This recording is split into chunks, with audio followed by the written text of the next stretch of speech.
welcome back to the Brandmerry channel, where we are sharing personal branding and marketing strategies to help you improve your income, revenue, and impact. I am Michelle Knight, founder and CEO of Brandmerry.com, and today I want to have a conversation with you about SEO, search engine optimization. Is it really important? Let's talk about it.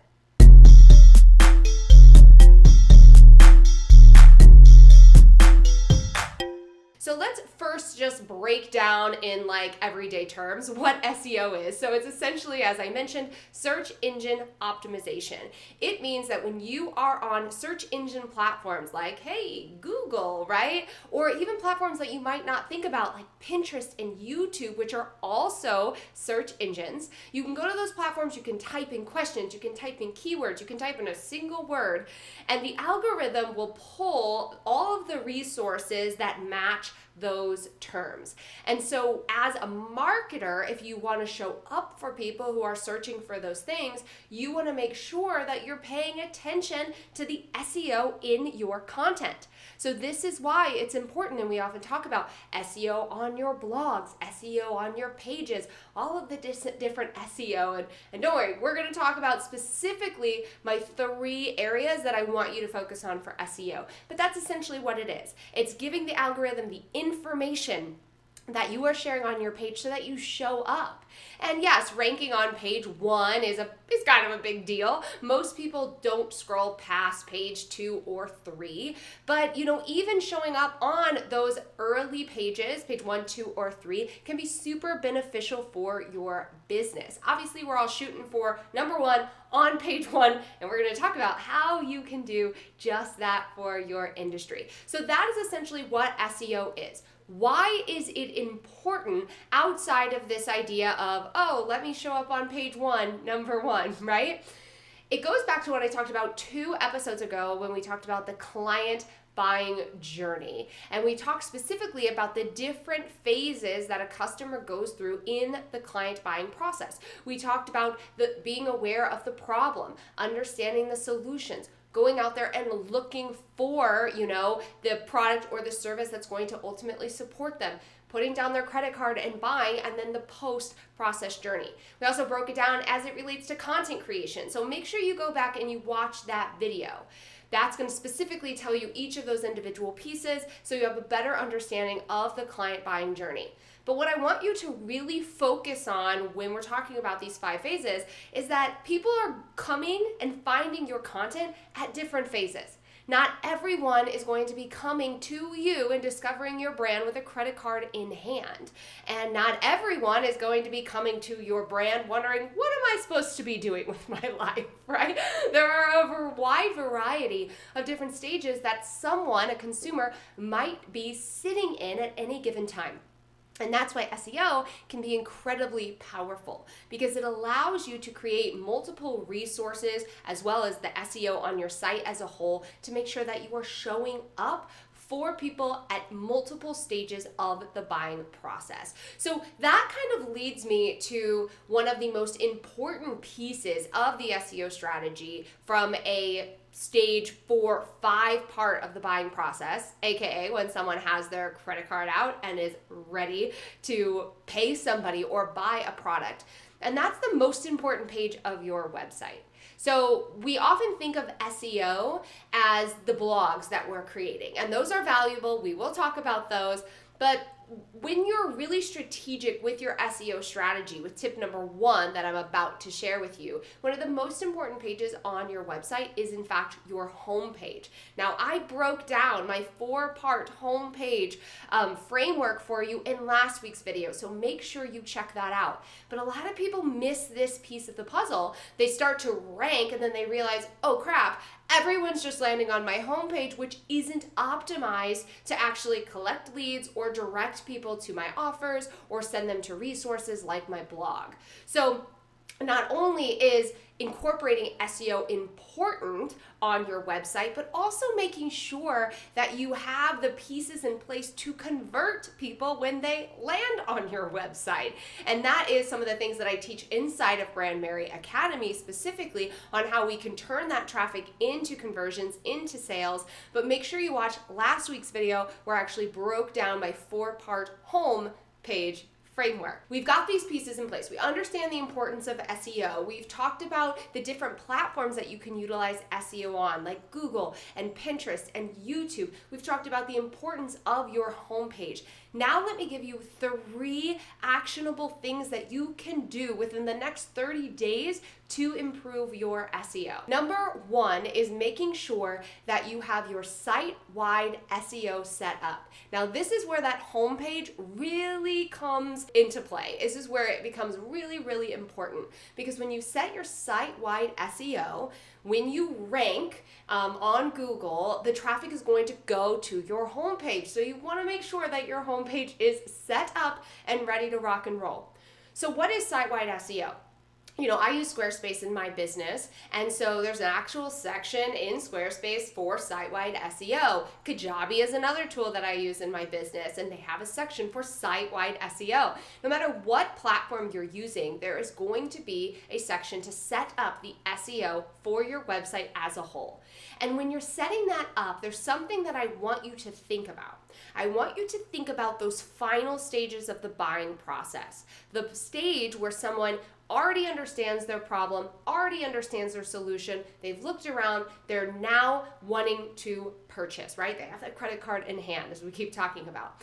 That's what I really want you to focus on when it comes to site-wide SEO. And the reason for that is that those individuals who are further along in the buying process are typically looking for a particular product or a particular coach, consultant, type of business, industry-specific type of language in Google. For instance, if someone is looking for a branding coach and they're ready to invest in a branding coach, they might Google branding coach and my website's going to pop up, right? If someone is looking for personal branding consultant, they might type in personal branding consultant and my website will pop up. And so it's much easier to convert those individuals because they are ready to invest.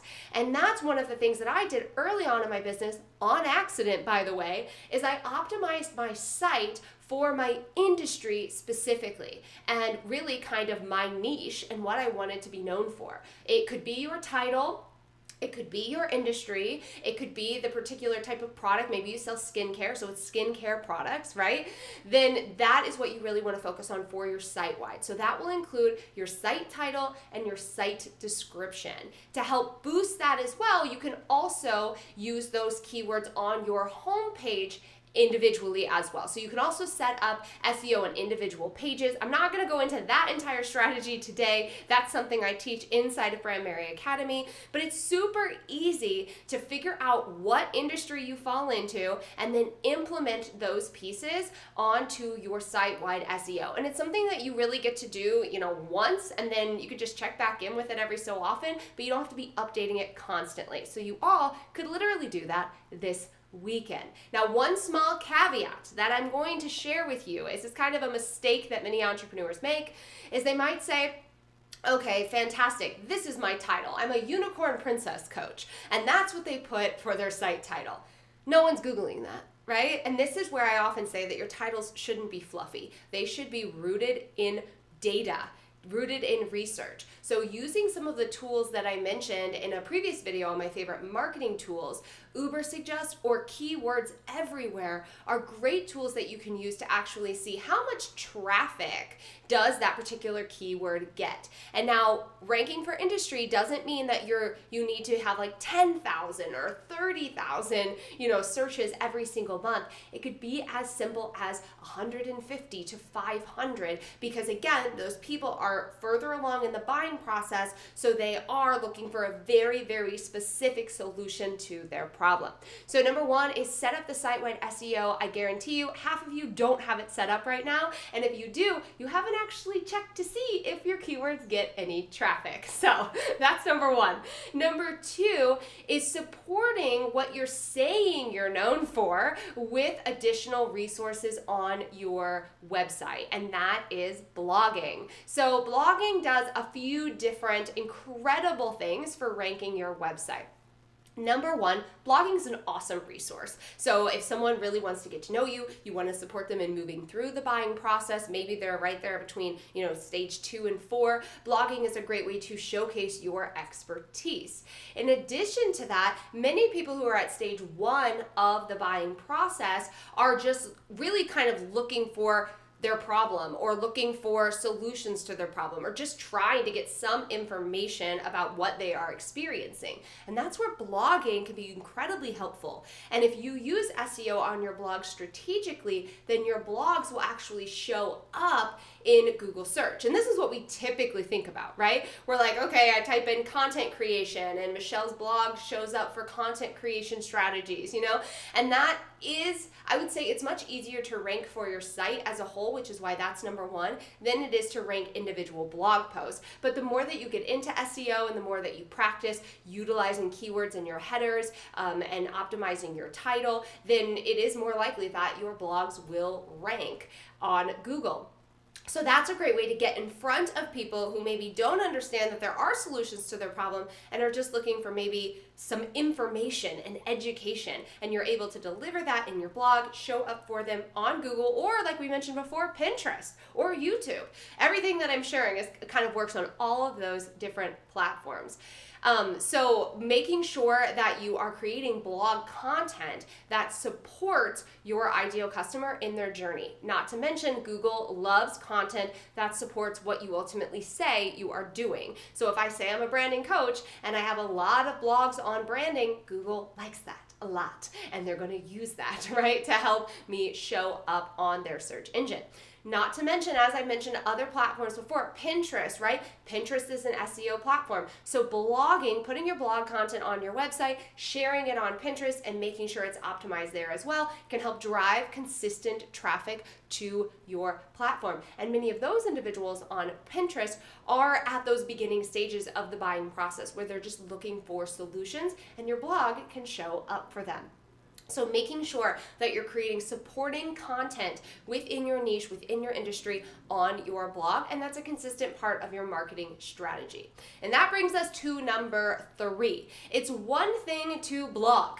It's another thing to do your dang research. And so one of the best pieces of advice that I could give to you when it comes to content as a whole is do your research and make sure that you're optimizing your content on Pinterest, on your blog, on YouTube for SEO. What does that mean? That means that you might have a fantastic idea in your head of something that you want to share. I want you to go and do research on that topic to make sure that you're choosing the best title and the best keywords. On the flip side of that, you might not know what you want to talk about at all, and you can use these tools like Ubersuggest and Keywords Everywhere to search for specific topics that you know are really relevant for your ideal customer and get a plethora of topic ideas and content that you can share that you already know is going to do well on search engines. So making sure that you're taking that extra time to do your SEO research. There are so many resources out there. I've mentioned 2 of my faves, which obviously are Ubersuggest and Keywords Everywhere. They will give you the answers, right? You don't have to just wonder how many people are searching for this. The data is there. And if you take an extra step when you're mapping out your content for 30 days, 60 days, 90 days, like I like to do over here at Brandmerry, you're doing this research and you're making sure that the titles, the URL that you're creating, and the keywords on your content is going to show up for people. And that is huge. Remember, so many people create their website and then it just sits there because they're not getting traffic. SEO will help you get traffic and making sure that you're utilizing these search engine platforms like Pinterest, blogging, and Google, right? They kind of all fit hand in hand, and YouTube. Some powerful, powerful pieces. There you have it. I hope that this was incredibly helpful for you in not only understanding what SEO is and why every single marketer should be using it in their business, but also the types of platforms that utilize SEO, the importance of your homepage, and of course, the 3 things that you can get started doing today. today. Start doing your research and get your site-wide SEO optimized immediately. It is going to be so beneficial for every single entrepreneur and business owner watching this video. So yes, SEO is incredibly important, but also make sure that you go back and watch those previous videos I mentioned all about the client buying journey and optimizing your homepage for traffic. Not only do we want people to find our website, but we also want them to convert. These are just a small bit of some of the things that I teach inside of Brandmerry Academy. If you want to learn more about Brandmerry Academy, go to brandmerry.com/academy. And if you want to go ahead and get your hands on a content workflow that I've created to help you start to map out your blog content and your content for the next 90 days, go ahead and head to brandmerry.com/repurpose to get your hands on that freebie. All right, I will see you next week in another video. Have an amazing rest of your week.